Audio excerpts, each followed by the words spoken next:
Hello and welcome to the in-depth series section of Drishti IAS. I am Aisha Singh and in today's video we will be discussing about the RBI has given guidelines to the banks regarding the floating rate loans. So first of all about the timeline.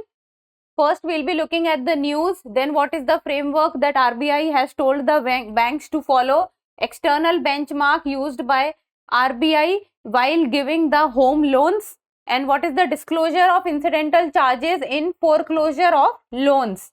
In the end, a prelims MCQ. This topic is of relevance from General Studies paper 3, that is economy. From exam perspective, you should be able to know that what is the framework that RBI is saying and what is the external benchmark used by RBI, what all comes under it. So the news talks about floating rate loans, why RBI wants proper lending conduct by banks. So the RBI is telling the banks to frame a framework so that whatever guidelines that the bank needs and whatever guidelines should be told to the borrowers or the customers, that comes in one format. So there are many instances when the borrowers have complained regarding the banks not giving them proper information whenever their home loan floating rate EMI gets increased. So what is happening is that the RBI has said to banks to be more transparent in resetting of interest and EMIs of floating rate home loans under external benchmark based lending rate. So there are many factual things. So let's see this. Very transparent in resetting of interest and EMI. It means, see what happens whenever a person go to take a home loan. Imagine that me and you are going to a bank to take a home loan. So there are two ways by which we can take. There is first is fixed and second is floating rate. Fixed rate and floating rate. So these two are the type of rate on which we can get the loan. So what happens in fixed rate is, like for example, as of now the rate of interest that is being charged by the bank is 6% and we want a loan, like for example we want a loan which is 25 lakhs and the EMI which gets to 25 lakh loan is, the EMI runs for 15 years. This is just an example that I am giving you. The data here won't be absolutely correct. I am just telling you an example. So what happens is, imagine the rate of interest is 6%, amount is 25 lakhs and the time period for EMI will be 15 years. Now what will happen under fixed rate? The banks will say that the present rate at which we are giving loan is 6%. But seeing the future perspective and the inflation and the change in the rate of interest, what they will charge is, for example, 8% and they will include the inflation in it also. So 8%. So what will happen within this is that the 8% would be fixed throughout the time period of 15 years. So whatever the EMI that will be formed, like for example, for 25 lakh rupees for 15 years, the per month EMI is rupees 20,000. I'm again saying, I'm just giving an example. So this EMI that will come for 20,000, the same EMI will go on for 15 years at 8% of rate of interest. So this is why it is called fixed, because it will be fixed throughout the time period of the EMI. While if we talk about floating rate, then floating rate is based on certain measures, and that is, it is based on the external benchmark rate. So external benchmark rate, what happens is, the floating rate keeps on changing. Every 3 months, the floating rate keeps on changing and floating rate is different for different banks. Every single bank decides its own floating rate. So what happens in it is, in floating rate, imagine the present rate of interest in which the loan is given is 6%. So as of now, the EMI that will be formed will be on the basis of this 6%. And after a year or 2, this 6% becomes 7. Then again the EMI will be formed on the basis of 7% and the amount will change. Then after some time it will become 8%. Then again the EMI amount will differ. After some time it will become 10%. Then again the EMI amount will differ. But what happens is, if for example for 25 lakh rupees for 15 years, imagine that in starting the EMI amount was 20,000. I'm talking about the floating rate of interest, and this was at 6% rate of interest. And after 15 years, this EMI with regard to the increase of floating interest rate, this becomes 7% or 8%. This 20,000 will become, for example, 30,000 per month. Now what will happen?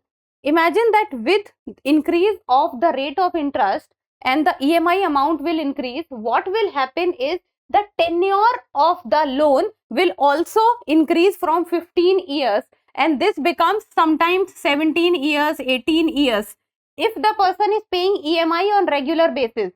So the time period changes from 15 years to 18 years, and that is what the borrower or the customers are complaining, that the banks does not inform the borrower regarding this extension of tenure. So they need to inform the borrower or the customer regarding the extension of the tenure and also regarding the increase of the EMI with time.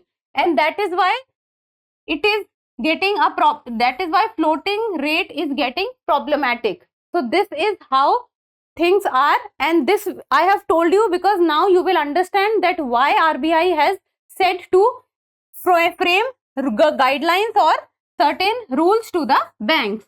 So this was about fixed and floating, and this is the difference between fixed and floating. Now let's see this. Banks to be more transparent in resetting. Resetting means that if in initial stages the EMI or the interest rate was different, and now again if the EMIs and the interest rates are getting changed in the floating rate home loan, then it needs to be transparent. The customer needs to be informed about this.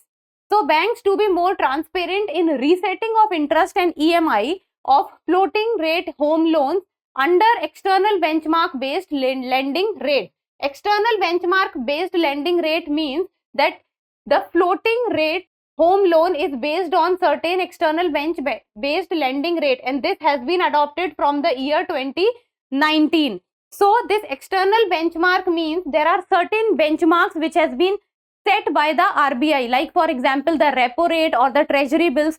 I will be telling you all the external benchmark which the RBI uses. So this is the meaning of this statement. And banks to offer the borrowers an option to switch to fixed rate. So with time, if the borrower wants to switch from floating rate home loan to the fixed rate, then that option should also be open to the borrower or the customer. And banks to refrain from changing the tenure unreasonably without borrower's consent. So if the bank is changing the tenure of the EMIs or the loan, then borrower needs to be informed in advance. Now let's talk about the framework which the RBI is saying the banks to follow, and that is: first, clearly communicate with borrowers for resetting the tenure or EMI. Understandable? Provide options for switching to fixed rate loans or foreclosure of loans. So the option from floating to fixed should be there, and foreclosure of loans, it means that if a person wants to in one go give the complete amount of the loan and close the account before the time period, then that option should also be available to the borrower. Disclose various charges incidental to the exercise of the options. So if any kind of charges is being charged on the borrower or the customer, then those charges which the bank is charging to the customer, they need to be informed in advance. Then ensure proper communication of key information to borrowers. And every single problem can be resolved if proper communication. The communication channel needs to be there through which proper communication can be given from the end of the bank to the borrower, so that borrower comes to know about whatever changes is taking place. these measures will further strengthen consumer protection. Strengthening of the consumer protection is also important, because many a times we see that the borrower or the consumer or the customer, they are not aware about that why the changes have taken place and how the changes have taken place, and in the end, and the consumer or the borrower is suffering. Then external benchmark used by RBI. So there are 4 external benchmarks which are used by the RBI in selecting the external benchmark. It was introduced from the year 2019, and these 4 benchmarks are: first is RBI repo rate. So whatever RBI repo rate is, RBI can go to that benchmark, and this means that below this rate the bank cannot give loan. That is why it is a benchmark. What is the meaning of the benchmark? Now this is the benchmark below which you cannot go. So the 4 benchmark which is set by the RBI is repo rate, then Government of India 3-month treasury bill yield, which is given by the Financial Benchmark India Private Limited.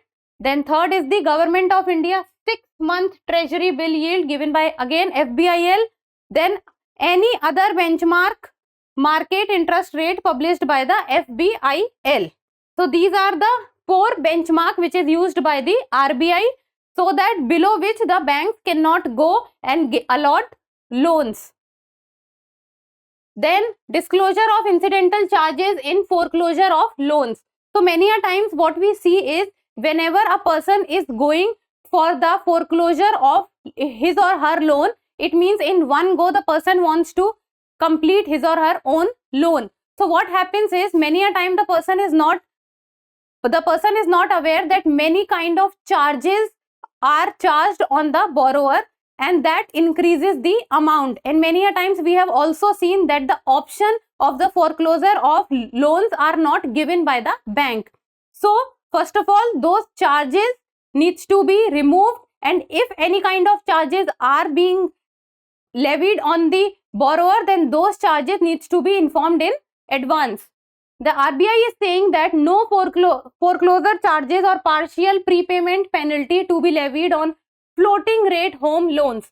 So if floating rate home loans are given in one go, then no charges needs to be applied on it. And there are many charges which borrowers have to pay, which are incidental when foreclosing the loan. So there are many types of charges which the borrower needs to pay. And RBI is again saying then banks to communicate these charges to the borrowers. Communication is what is important between the bank and the consumer or the borrower or the customer. If good communication will be there, then problem will not arise, and if communication will not be there, then problem and the complaints from the consumers or the borrower's side will keep on coming. So that's it. In the end, of prelims MCQ, and people need to tell me the answer in the comment section. Financial stability report is published by which entity? And that is the Reserve Bank of India, RBI, International Monetary Fund, IMF, World Bank, or the World Economic Forum, WEF. Easy one. You should be able to do this one because we read a lot about this in newspaper, the financial stability report. So give me the answer, and that's all for today. Thank you so much for watching. Till we meet next time, keep reading and keep writing.